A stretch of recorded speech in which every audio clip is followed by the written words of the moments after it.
মালতী, শোন, এদিকে আয়, আমি একটু বেরোচ্ছি। সুভা প্রথম ঢুকেছে, ওকে খেয়াল রাখবি, ও অফিস ঘরটা ভালো করে ঝাড় দিচ্ছে কি না। আর আমি বেরোলাম, ওকে খেয়াল রাখবি, আর দাদাবাবুর খাবারটা তাড়াতাড়ি করে রেডি করে দিবি। ঠিক আছে মা, তুমি যা যা বলে গেলে আমি সব কাজই করে রাখবো, আর ওর খেয়ালও রাখবো। তুমি যাও, নিশ্চিন্তে যাও, আমি ঝাটপাট দিয়ে নিই। তুমি যাও, বেরো, অনেক বেলা হচ্ছে, রোদ তেতে যাচ্ছে। তুমি যাও, আমি ঠিক মতন দেখে শুনে কাজকর্ম করে রাখবো। মালতীকেও সুভাকেও খেয়াল রাখবো। তুমি যাও, অনেক রোদ উঠে যাচ্ছে। দাদাবাবুর খাবারটাও রেখে দেবো আমি টেবিলে সাজিয়ে।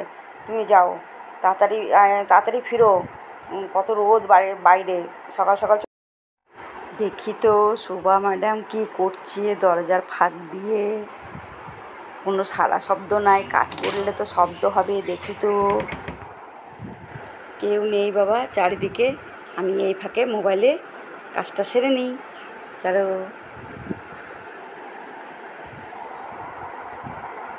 তাড়াতাড়ি করে খুলি। বাবা যা গরম, গরমে শাড়ি পরে রয়েছি। চলো বাবা রে, কী কষ্ট। ফ্রি হলাম বাবা এতক্ষণে। সব একদম মৌচাকের মতো ঘিরে ধরেছে চারিধার দিয়ে সব। এই দেখো, আমি একটা ভালো কাজ পেয়েছি। এই দেখো, অনেক টাকা মাইনা। এই দেখো, এই দেখো, দেখছো, অনেক টাকা মাইনা। এই দেখো, আমি একটা ভালো চাকরি পেয়েছি। এই দেখো, এই অফিসে, বড় অফিসে চাকরি পেয়েছি। তোমার আর কোনো টেনশন নেই, চিন্তা নেই। তোমাকে অনেক ওষুধপত্র কিনে দেবো আমি। তোমার কোনো ভাবনা নেই। দেখেছো তোমার মেয়ে কত বড় কোম্পানিতে চাকরি করে। এই দেখো, তুমি নিজে চোখে দেখো, তোমাকে ভিডিও কল করে দেখাচ্ছি। তুমি দেখো, তোমার মেয়ে বড় একটা কোম্পানিতে চাকরি করে। আমি দেখো কত সুন্দর একটা সহজে চাকরি পেয়ে গেছি, জোগাড় করে নিয়েছি। তোমার আর টেনশন নেই, কোনো টেনশন নেই। দেখো, তুমি ভালো করে দেখে নাও। দেখেছো, তুমি ওষুধটা ঠিক মতন খেও, আমার বাড়ি যেতে দেরি হবে, ঠিক আছে? তুমি চিন্তা করবে না আমার জন্য, আমি ঠিক টাইমে তোমার কাছে চলে যাব। কি গরম বাবা। মালতী, এক গ্লাস জল দে তো, খাই। প্রচণ্ড গরম বাবা রে, দম বেরিয়ে যাচ্ছে, আর টিকতে ইচ্ছা করছে না। দে এক গ্লাস জল দে, জলটা খাই দে। দম যেন একদম বেরিয়ে যাচ্ছে, মনে হচ্ছে রাস্তায় হার্ট ফেল করবো, এতটাই গরম। বাবা রে বাবা, যা গরম।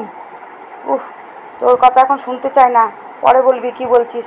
আমি একটুখানি বসি, জিরাই, পরে বলবি। আমি এখন এসব কথা কিছু শুনবো না। তোর একটু আক্কেল জ্ঞান নেই? আমি বাইরে থেকে এলাম, একটু জিরাই, যে মা একটু জিরক। তোর একটু আক্কেল বলে কিছু নেই? পরে বলবি, পরে শুনবো সব কথা, এখন কিছু। মা একটা কথা বলবো, সুভা কোনো কাজ করে না। ও মোবাইলে কার সঙ্গে যেন কথা বলে, আমি দেখেছি, দরজাটা ফাঁক করে দেখেছি।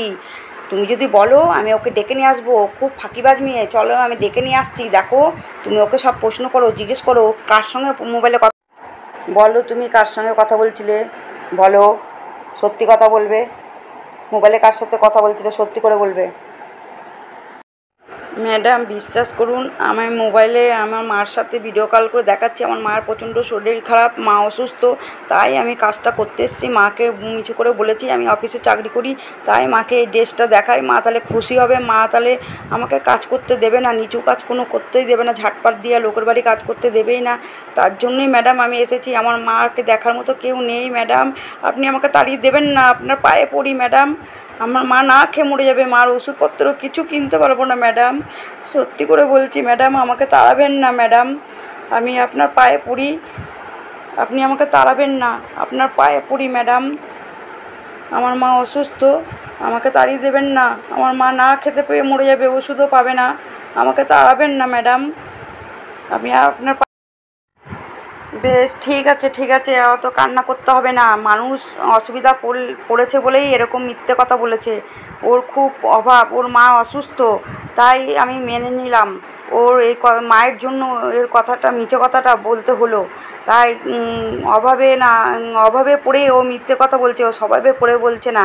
কিন্তু সবাই দেখো, এরকম মেয়েদের সব সময় সবাই পাশে থেকো, তাদের মায়ের জন্য তার ওষুধপত্র খুবই দরকার।